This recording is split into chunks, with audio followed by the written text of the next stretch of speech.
अगली खबर अमरोहा से है, जहां पर स्टंटबाज दूल्हा और उसके साथियों पर कार्रवाई हुई। पुलिस ने ऑडी कार सहित 3 स्कॉर्पियो को भी जब्त कर लिया है। कार की छत पर स्टंट करने वाले तीनों युवक गिरफ्तार हो गए हैं। सैद नगली थाना क्षेत्र के गलसुआ गांव का यह मामला है। तो ऑडी सहित 3 स्कॉर्पियो को जब्त कर लिया गया है पुलिस के द्वारा। 2 दिन पहले एक वीडियो वायरल हो रहा था, जहां पर दूल्हा ऑडी के सनरूफ पर बैठकर उत्पात मचाता हुआ दिख रहा था, जिसके बाद अब पुलिस ने कार्रवाई की और अब दूल्हे राजा को और साथ ही उनके 2 साथियों को गिरफ्तार कर लिया है और साथ ही साथ 1 ऑडी और 3 स्कॉर्पियो जब्त कर लिए गए हैं। वहीं जालौन में बुंदेलखंड एक्सप्रेसवे पर दर्दनाक सड़क हादसा देखने को मिला। सड़क हादसे में 2 लोगों की मौत हो गई। कोहराम मचा हुआ है परिवार वालों के बीच। 2 ट्रकों के बीच टक्कर से हुआ हादसा। हादसे में ट्रक के उड़े परकच्चे, ड्राइवर और खलासी की मौत हो गई। मौके पर ही मौत हो गई दोनों की। पुलिस ने कड़ी मशक्कत के बाद दोनों शवों को निकाला बाहर और कुठौंद थाना क्षेत्र के बुंदेलखंड एक्सप्रेसवे का ये मामला है। तस्वीरों में आप देख सकते हैं कि कितनी जर्जर स्थिति में, या फिर हम कहें कि परखच्चे उड़ गए हैं ट्रक की, और ये ट्रकों के बीच टक्कर हुई। उसके बाद ड्राइवर और साथ ही साथ कंडक्टर दोनों की मौके पर ही दर्दनाक मौत हो गई। उन्नाव में दर्दनाक हादसा, सड़क हादसे में महिला की मौत हो गई है।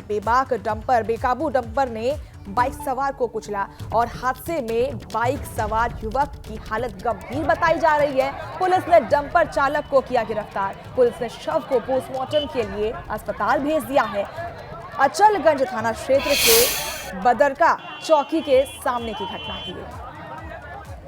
दर्दनाक हादसा आपके सामने है, जहां पर एक महिला की दर्दनाक मौत हो गई, जिसके बाद आसपास के लोगों में हड़कंप देखने को मिल रहा है। पुलिस व प्रशासन वहां मौजूद है, जो शव को पोस्टमार्टम के लिए भेज रही है अस्पताल। उन्नाव से तस्वीरें हैं, जहां एक दर्दनाक हादसा होता है और एक महिला की मौत हो जाती है।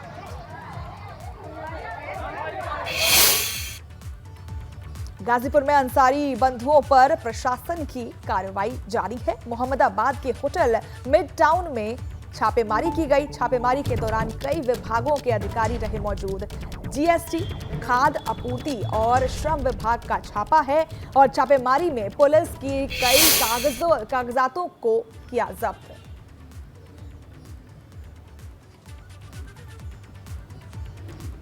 तो अंसारी बंधुओं के खिलाफ एक्शन, प्रशासन का एक्शन देखने को मिल रहा है, जहां पर छापेमारी की गई। छापेमारी में पुलिस ने कई कागजातों को किया खंगाला और फिर उसे जब्त कर लिया। अंसारी बंधुओं के खिलाफ ये बड़ा एक्शन देखने को मिल रहा है। लोकल स्तर से शिकायतें हम लोगों को काफ़ी मिल रही थी। यहाँ पे लोग रात में रुकते हैं और यहाँ की गतिविधियाँ ठीक नहीं है, और इसलिए जो है सारी टीम ने इसकी जांच की है और सभी टीमों ने लगभग जांच कर ली है और जैसी रिपोर्ट आएगी उससे आगे कार्रवाई। नमस्कार, मैं हूं आपके साथ मनीषा सिंह और आप देख रहे हैं एबीपी गंगा। खबर सबसे पहले एटा से आ रही है, जहां पर दबंग भू माफिया का आतंक देखने को मिल रहा है। कब्जा करने की नीयत से ज्वेलर की दुकान में तोड़फोड़ की। भू माफिया ने मनोज गुप्ता की दुकान में की तोड़फोड़। दबंग भू माफिया ने दुकान के कुछ हिस्सों को किया ध्वस्त। करीब 10 करोड़ की बताई जा रही है ज्वेलरी की दुकान की संपत्ति। एटा कोतवाली थाना क्षेत्र के बाबूगंज बाजार की घटना। तो भू माफिया का आतंक आपको देखने को मिल रहा है। तोड़फोड़ की गई दुकान के अंदर और कई सारे सामान लेकर फरार हो। 10 करोड़ के सामान की जब्ती की बताई जा रही है बात।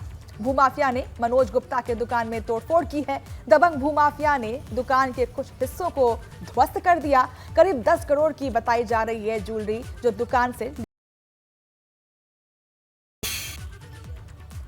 नोएडा में पुलिस और बदमाशों में मुठभेड़ हुई है। एनकाउंटर में नवीन नाम के बदमाश के पैर में गोली लगी। मुठभेड़ के दौरान 2 अन्य अपराधी भी फरार हो गए। फरार अपराधियों की गिरफ्तारी के लिए सर्च ऑपरेशन जारी है। मुठभेड़ के दौरान लूट की कार जब्त की गई है। 2 दिन पहले बदमाशों ने लूटी थी कार। घायल बदमाश के पास से हथियार और कारतूस बरामद किए गए हैं। नोएडा के सेक्टर 113 थाना क्षेत्र का ये मामला है। तो नोएडा की वारदात के बारे में हम आपको बता रहे हैं, जहां पर मुठभेड़ हुई है पुलिस और बदमाशों के बीच में। नोएडा 113 पर ये घटना हुई है, जहां पर मुठभेड़ हुआ और अपराधी जिसमें से कुछ पकड़े गए और कुछ फरार हो गए। मुठभेड़ के दौरान 2 अन्य अपराधी जो थे बदमाश के साथ, ये देखिए गिरफ्त में किस तरीके से अपराधी को लेकर के पुलिस जा रही है। इसके साथ ही 2 साथी फरार हो गए हैं, जिसकी छानबीन अभी जारी है, सर्च ऑपरेशन जारी है। मुठभेड़ के दौरान लूट किए गए कार जब्त किए गए और 2 दिन पहले बदमाशों ने ये कार लूटी थी, जिसको अब जब्त कर लिया गया है। क्रेटा कार है ये, और जिसको जब्त कर लिया गया है। साथ ही घायल बदमाश के पास से हथियार और कारतूस भी बरामद किए गए हैं। नोएडा के सेक्टर 113 थाना क्षेत्र का यह मामला है। ग्रेटर नोएडा में भी पुलिस और अपराधियों के बीच में मुठभेड़ हो गई। दरअसल चेकिंग के दौरान पुलिस ने अपराधियों को रोकने की कोशिश की, लेकिन वे भागते हुए नजर पुलिस पर ही फायरिंग कर बैठे और बाद में पुलिस की ओर से की गई जवाबी फायरिंग में 2 अपराधी घायल हो गए। दोनों घायल अपराधियों को बिल्लू फौजी और सत्य घंघोला, इनका नाम है, सुंदर भाटी गैंग के सदस्य बताए जा रहे हैं। पुलिस की माने तो पकड़े गए दोनों ही अपराधियों पर लूट, हत्या और रंगदारी सहित कई मामले दर्ज हैं और पुलिस के इनके लंबे वक्त से तलाश कर रही थी। गिरफ्तार अपराधियों के पास से अवैध हथियार के साथ ही कार भी जब्त की गई है। इकोटेक 1 कोतवाली थाना क्षेत्र की GBU यूनिवर्सिटी के पास पुलिस और बदमाश के बीच मुठभेड़ हुई। आपको बता दें कि नोएडा पुलिस कमिश्नर लक्ष्मी सिंह के निर्देश पर नोएडा और ग्रेटर नोएडा में अपराधियों के खिलाफ पुलिस का एक्शन लगातार जारी है और इसी के जद में आप देख सकते हैं कि इस मुठभेड़ में ग्रेटर नोएडा में ये मुठभेड़ हुई बदमाश और पुलिस के बीच में, जिसमें बंदूक और कारतूस भी बरामद हुए हैं, साथ ही साथ बदमाश भी पकड़े गए हैं। वहीं शामली में नाबालिग लड़कों में हुआ विवाद इतना बढ़ गया कि 2 पक्षों में जमकर मारपीट हुई, जिसमें महिला समेत 6 लोग गंभीर रूप से घायल हो गए। दोनों पक्षों ने पुलिस को तहरीर देकर कार्रवाई की मांग की है। तस्वीरों में आपके टीवी स्क्रीन पर आप देख सकते हैं घायल लोग वहां पर अपना इलाज करा रहे हैं। अस्पताल की तस्वीरें हैं जहां महिलाएं भी मौजूद हैं। महिलाएं भी उन घायल लोगों में मौजूद हैं, शामिल हैं। बच्चों की लड़ाई में 2 गुटों में मारपीट होती है और ये मारपीट इतनी ज्यादा बढ़ जाती है कि फिर लाठी डंडे शुरू हो जाते हैं और उसके बाद घायलों को अस्पताल में भर्ती कराया गया है, जहां पर ये इलाज चल रहा है। शामली का ये वीडियो बताया जा रहा है। ऐसा हुआ जी, मेरा बच्चा सड़क पे था। तो इन बच्चों में लड़ाई, इसका बच्चा जो कहने लगा कि हाँ नहीं जल्दी मैं तुझे मारूंगा। बच्चों में लड़ाई होगी, इसके चच्चा ने उसके मारे वाले के मार दी, उसके मार दी, बात खत्म होगी। वो जो दूसरा वाला चच्चा उसके घर चढ़ के मारे, किसी तरह हम लोग गल लगा तेरा मुँह जहाँ से निकला नहीं छोड़ दूंगा। फिर कोई बात नहीं, बात खत्म होगी। मैंने झुका, मैंने कहा गाड़ी को गिरा तू, मैंने मेरे बेड निकाल ली। फिर लड़ाई होगी, कोई बात नहीं, बात खत्म जी। हाँ, बात खत्म हो गई। फिर वो जो लड़का है जो था वो अंदर बैठा था, हम सारी बात उसके ऊपर थूक के गया। फिर इनकी दोनों की लड़ाई बजी, फिर हुआ काम। किस चीज़ से मारपीट हुई है? इन्होंने हमारे पता नहीं क्या जरा था, कहाँ का मामला है? ये खेल मूल्य का है। ये देखो क्या हल कर रखा उन्होंने मेरा। दूसरा पक्ष कौन है वो जिन्हें आपका मारी ने मेरा जरूर है। वो ऐसा हुआ जी, मेरा बच्चा सड़क पे था।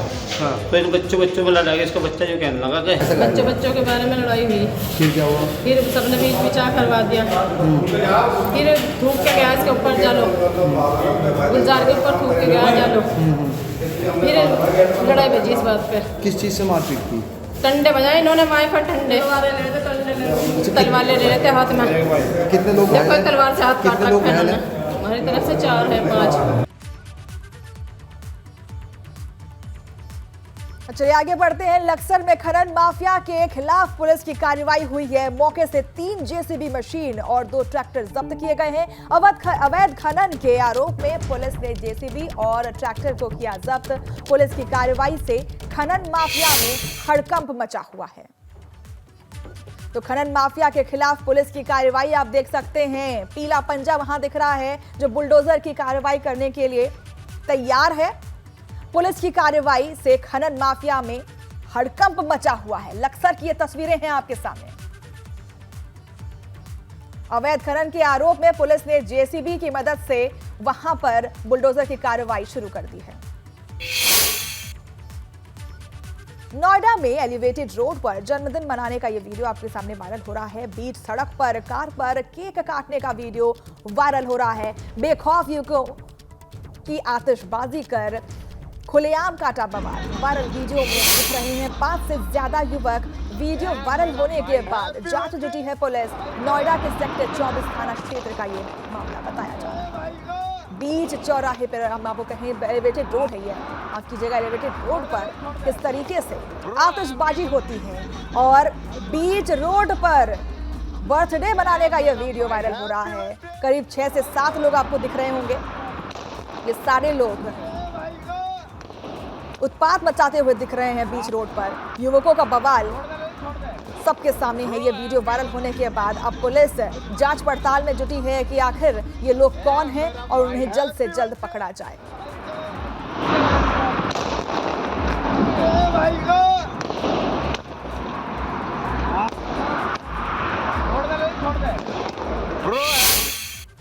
वहीं कानपुर में दबंगों ने महिला के साथ की मारपीट। महिला को पीट कर किया आत्महत्या। गंभीर हालत में महिला को हैलेट अस्पताल भर्ती कराया गया है। कोचिंग शिक्षिका और उसके परिजनों पर मारपीट का आरोप लगा है। 200 रुपए के लिए कोचिंग शिक्षिका पर मारपीट का आरोप लगा है। कानपुर के पनकी थाना क्षेत्र का यह मामला बताया जा रहा है। शिक्षिका पर आरोप लगा है। मात्र 200 रुपए के लिए शिक्षिका पर मारपीट का आरोप लगा है। और तस्वीरों में आप देख सकते हैं कि दबंगों ने महिला के साथ मारपीट की। उस महिला को इतना मारा, इतनी उसकी पिटाई की गई कि महिला की हालत अधमरी हो गई। तस्वीरों में आप देख सकते हैं किस तरीके से महिला अधमरी हालत में रोड पर लेटी हुई है और दबंग हैं कि रुकने का नाम नहीं ले रहे। दबंगों ने महिला के साथ मारपीट की और इतनी बुरे तरीके से उसके साथ मारपीट की कि महिला अधमरी हो गई। तस्वीरों में देखिए, ये वही महिला है जिसके साथ मारपीट की गई और उसके बाद दबंगों ने बिल्कुल भी दया दृष्टि नाम की चीज नहीं दिखाई। और अब बात कर लेते हैं यूनिफॉर्म सिविल कोड की। मायावती ने यूनिफॉर्म सिविल कोड के समर्थन का ऐलान किया है। उन्होंने कहा है कि बसपा यूनिफॉर्म सिविल कोड के विरोध में नहीं है, लेकिन भारत में अलग अलग धर्म के लोग रहते हैं। कानून के जबरन ना थोपा जाए और एक समान कानून लागू होगा तो देश मजबूत होगा। उन्होंने आरोप लगाया कि भाजपा संकीर्ण राजनीति के स्वार्थ के लिए काम कर रही है। केंद्र सरकार को महंगाई पर ध्यान देना चाहिए। तो ये बड़ा बयान आ रहा है मायावती की तरफ से, जहां उन्होंने यूनिफॉर्म सिविल कोड का समर्थन किया है। हमारी पार्टी समान सिविल संहिता यानी कि यूसीसी को लागू करने के विरुद्ध नहीं है, बल्कि भाजपा व इनकी सरकार के इसको देश में लागू करने के तौर तरीकों से सहमत नहीं है, जिसमें सर्वधर्म हिताय व सर्वधर्म सुखाय की नहीं, बल्कि इसकी आड़ में इनकी संकीर्ण स्वार्थ की राजनीति ज़्यादा देखने को मिल रही है, जो उचित नहीं है। जबकि इससे ऊपर उठकर तब सरकार को इसे लागू करना चाहिए। और अगली खबर रामपुर से है, जहां पर सिविल लाइन थाना क्षेत्र में 12 साल के नशेड़ी लड़के ने 6 साल के बच्चे की हत्या कर दी। आरोपी शराब और स्मैक के नशे का आदी है। शुरुआती जांच में पड़ोस में रहने वाले आरोपी ने पूरी घटना को कबूल कर लिया है। घटना के बाद इलाके में दहशत का माहौल है। वहीं पुलिस इस मामले में विधिक कार्रवाई करने की बात कर रही है। 6 साल का बच्चा LKG में पढ़ता था और इसी साल स्कूल जाना शुरू किया था। रामपुर की वारदात हम आपको बता रहे हैं, रामपुर की वारदात के बारे में बता रहे हैं, जहां 12 साल के एक नाबालिग ने 6 साल के बच्चे की हत्या कर दी। बच्चा अभी स्कूल जाना उसने शुरू ही किया था, LKG क्लास में पढ़ता था, जिसकी निर्मम हत्या कर दी गई। बताया जा रहा है कि अपराधी नशे में रहता था और शराब और स्मैक का आदी था। उसका बच्चा दिन में 10 बजे के करीब से गायब है। इस पर सिविल लाइन पुलिस ने तत्परता से कार्रवाई करते हुए मौके का निरीक्षण किया और पूछताछ करनी शुरू की। उसी में योगेंद्र यादव का पड़ोसी ही जिसकी उम्र 12-13 साल है, उस लड़के से पूछताछ जब पुलिस ने की तो उसने कहा कि मैंने इस योगेंद्र यादव के बच्चे को, जिसकी उम्र 6 वर्ष है, जिसका नाम युग यादव है, उसे मारकर हाईवे के किनारे पेट्रोल पंप के पास गड्ढे के पास फेंक दिया है। पुलिस ने इस बाल अपचारी की निशानी सबको बरामद किया और जो बच्चे का कपड़ा नहीं था शरीर पर, उसके कपड़े बरामद किए, आला कतर बरामद किया और जो अपचारी है इसे गिरफ्तार कर लिया। ये अपचारी शराब पीने का आदी है और स्मैक वगैरह का। इसकी उम्र कम है लेकिन इस तरह के व्यसन में पड़ गया है। तो बच्चा है युग यादव, इसके का पोस्टमार्टम के लिए सब भेज दिया गया है और विधिक कार्रवाई की जा रही है। चलिए अगली खबर सहारनपुर से है, जहां पर पुलिस ने 2 युवकों को किया गिरफ्तार। गिरफ्तार युवकों पर चंद्रशेखर आजाद पर हमले का आरोप लगा है। भीम आर्मी चीफ चंद्रशेखर आजाद पर हमले का आरोप लगा है। गिरफ्तार युवकों पर एक हरियाणा और 3 देवबंद के रहने वाले बताए जा रहे हैं। पुलिस ने अंबाला ढाबे से 4 युवकों को गिरफ्तार किया है। चंद्रशेखर आजाद पर 28 जून को हुआ था हमला। तो आरोपियों को अब गिरफ्तार कर लिया गया है। 28 जून को चंद्रशेखर आजाद पर हमला हुआ था, जिसमें उन्हें गोली छूकर निकल गई थी और अब उन अपराधियों को गिरफ्तार कर लिया गया है। वहीं श्रावस्ती में राप्ती नदी का बांध कटने से हड़कंप मचा हुआ है। दरअसल राप्ती नदी का अचानक जल स्तर बढ़ने से मुझेना के पास बांध कट गया। बांध कटने से 1 दर्जन से अधिक गांव पर खतरा मंडरा रहा है।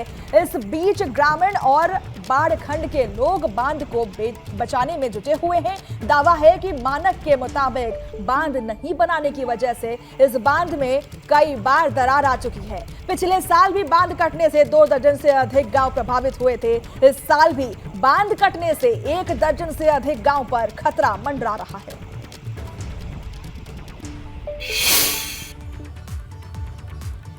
बारिश से उत्तराखंड के नदी नालों में उफान आया हुआ है। बद्रीनाथ राष्ट्रीय राजमार्ग मलबा आ जाने की वजह से बंद हो गया है। देर रात लामगढ़ नाले के उफान के चलते सड़क पर भारी मलबा आ गया, जिसकी वजह से सड़क के दोनों ओर लंबी कतार लग गई है। तो इन तस्वीरों में आप देख सकते हैं कि किस तरीके से पहाड़ी से मलबा नीचे उतरता है और उसके बाद लोग वहां पर परेशान हैं। जेसीबी की मदद से मलबे को निकाला जा रहा है, लेकिन इसी बीच आवाजाही में कई परेशानी हो रही है, यात्रियों को कई परेशानी हो रही है। और अब आप देख सकते हैं तस्वीरों में कि किस तरीके से सड़क पर जाम लगा हुआ है। मेरठ में एमडीए की महिला क्लर्क को रिश्वत लेते हुए गिरफ्तार कर लिया गया है। यह कार्रवाई एंटी करप्शन डिपार्टमेंट की तरफ से की गई है। शनिवार को मेरठ विकास प्राधिकरण की महिला क्लर्क को 5,000 की रिश्वत लेते हुए रंगे हाथ गिरफ्तार कर लिया गया। कार्रवाई के बाद एमडीए के कर्मचारियों में हड़कंप मचा हुआ है। दरअसल राहुल भड़ल नाम के वकील ने रिश्वत मांगने की शिकायत की थी और कहा था कि प्लॉट के नामांकन के लिए एमडीए की क्लर्क अनीता शर्मा रिश्वत मांग रही थी, जबकि सभी कागजात मौजूद थे। तो रिश्वत लेते हुए एमडीए की घूसखोर क्लर्क का वीडियो आपके सामने है। नामांतरण की फाइल थी जो एमडीए कार्यालय में मेरी चली हुई थी, जिसके संबंध में मैंने आवेदन करा था। मेरी माताश्री के नाम प्लॉट था, वो नामांतरण कराने के लिए मैंने आवेदन किया। आवेदन करने के बाद मैंने ऑनलाइन जो फीस कटती है वो फीस कटवा करके एमडीए वो जा चुकी थी फाइल। कई दिन से वो फीस पेंडिंग होने के बाद मैडम के पास ये फाइल पेंडिंग चल रही थी, तो मैंने इनसे एक बार फ़ोन पे संपर्क करा तो उन्होंने फ़ोन पे संपर्क करने को मना कर दिया और एटीट्यूड दिखाते हुए कहा कि तुम ऐसा है यहाँ पर आओ कार्यालय में, और मैं फ़ोन पे बात नहीं करती हूँ। मैं वहाँ पे गया तो वहाँ पे इन्होंने कहा कि ऐसा है, जब तक 5,000 रुपये मुझे नहीं दोगे तुम्हारी फाइल में आगे नहीं भेजूँगी। इस करके बाद मैंने वहाँ से मैडम से निवेदन करा, मैडम ऐसा है कि पर्सनल फाइल है, पेशे से वकील हैं हम, आप ऐसे कैसे ना करें, फाइल को मेरी आगे फॉरवर्ड कर दें। तो फिर जब ये नहीं मानी, इन्होंने कहा वकील हो तो कोई तोप थोड़ी हो, तुम वकील हो तो कोई तोप थोड़ी हो, पैसे के बिना फाइल आगे नहीं बढ़ेगी। फिर मैंने इनसे निवेदन करा, मेरी फाइल कल तक रोक लो, मैं कल पैसे दे दूँगा। तो फिर 1-2 दिन का समय, ईद वगैरह आ गई, छुट्टी हो गई, तो आज इन्होंने कहा फिर से फ़ोन आया कि अगर तुम्हारी पैसे नहीं लेकर आए हो तो मैं तुम्हारी फाइल आज खारिज कर दूँगी। इस करके जो है फिर मैं आज इनके फ़ोन आने के बाद मैं दोबारा से इनके कार्यालय गया, एंटी करप्शन में शिकायत करके तब जाके ये मामला।